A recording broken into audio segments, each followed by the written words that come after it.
Hey, how's it going YouTube? Domino Paris 21 here, and I'm back again to bring you guys another deck profile of mine.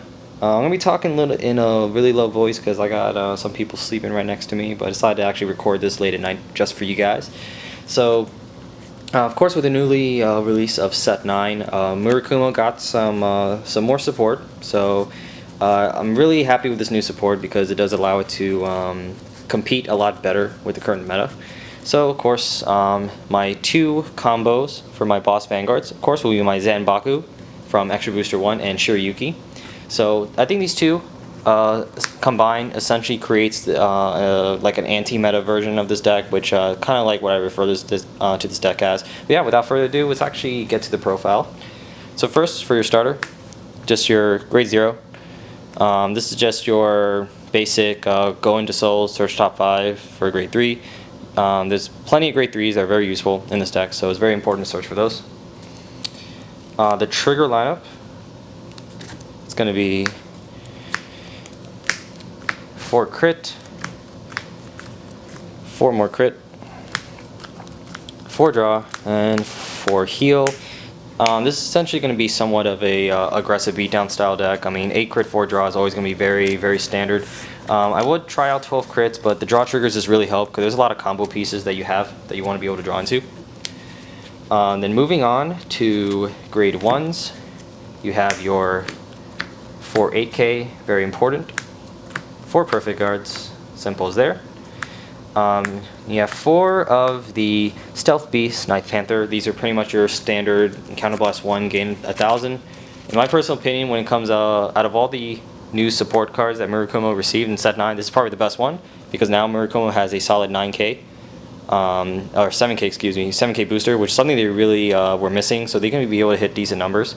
And of course, you have a lot of spare Counterblast to use, so you can really help fix your columns with this, so really amazing card for this deck. And then you have 2 Oboro cards. So, very simple. All you do is when you place it on the field, you just shadow clone a card you have on the field. So if you have like a grade 2 on the field, copy another one. Just superior call 1 from your deck and goes in the bottom. So, really nice way to help swarm the field without committing to your hand. So, pretty good solid card. May actually bump this up 1 more, but 2's been a really perfect number for me. So, yep. So that's all your grade 1s here. Next up, your grade 2s. Oops, that is not a grade 2, excuse me. 4 10Ks, very standard. 4 white main, just mainly because it's a 9K body, and it's your damage on flipper, of course, so you don't really use too much counterblast, but any extra counterblast you can gain for yourself would be very beneficial. And then you have 3 copies of the Swift Archer. Just when you ride it as a Vanguard, you can pretty much attack anything on your opponent's rear guards. So it's a upgraded Tejas, 9K body. So the grade 2s, there's really nothing special with these guys. You know, I don't play Midnight Crows or anything like that, just because I want a more consistent lineup that can at least hit for decent numbers. So all very useful. So the deck is very standard now. When it comes to grade 3s, very, very simple.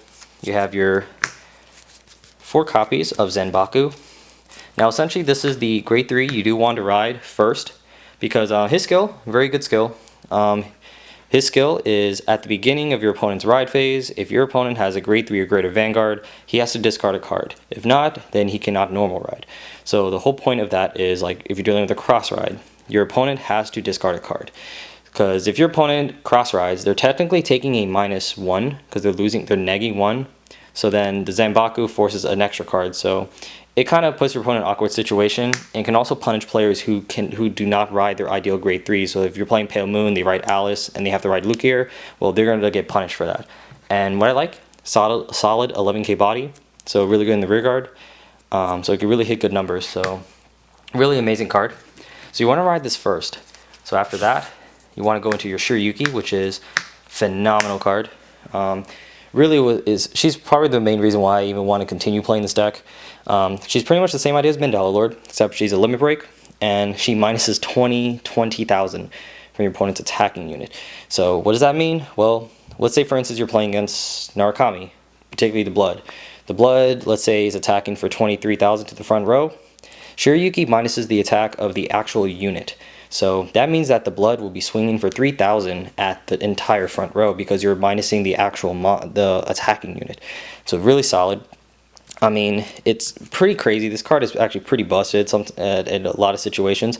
Just for the fact is that it's 20,000 shield for 1 counterblast and 1 card. So there's plenty of times in testing where I essentially either 2-pass my opponent's Vanguard or no pass it. So it's a really solid card, gives you much stronger defense than Mandala Lord, and it's 11k. So with these two combined, I call it antimatter because it can prevent your opponent, it can put your opponent in an awkward situation when they try to cross-ride, or like I said, it punishes players who who end up riding a non-ideal grade 3, such as, you know, Palamedes and Melon B, you know, Midnight Invaders and Pale Moon and such. So it really helps to add more, I guess you can say, salt to the wound when your opponent's in that situation. And then you ride Shirayuki later to start, because ideally you're supposed to be able to draw into her later, multiple copies, so that you just ride her, and then you just save a lot of cards with her, the amount of defense she provides. So it's a very beatdown style deck, but it's very effective, very consistent for what it does. So there's really no special tricks or gimmicks that Murakumo may be known for, but it's very simple, very consistent, and gets the job done for you. So these cards is really what makes this deck. So yeah, overall, that is the update to Murakumo. I think like with this type of build, it's going to really help the deck stand up to the meta. In terms of being a top tier deck, I can't really say this may be top tier, but hey, it'll be able to stand up to the meta, and I'm able to win some games with this. But yeah, other than that, guys, thank you guys so much for watching. As always, feel free to leave a comment down below with any questions and such. If you guys have any particular questions, feel free to PM me instead of leaving a comment so I can actually answer back. And yeah, and as always, leave a thumbs up. It's always appreciated. And don't forget to subscribe if you haven't. So yeah, other than that, guys, thank you guys so much for watching, and I'll see you guys next time.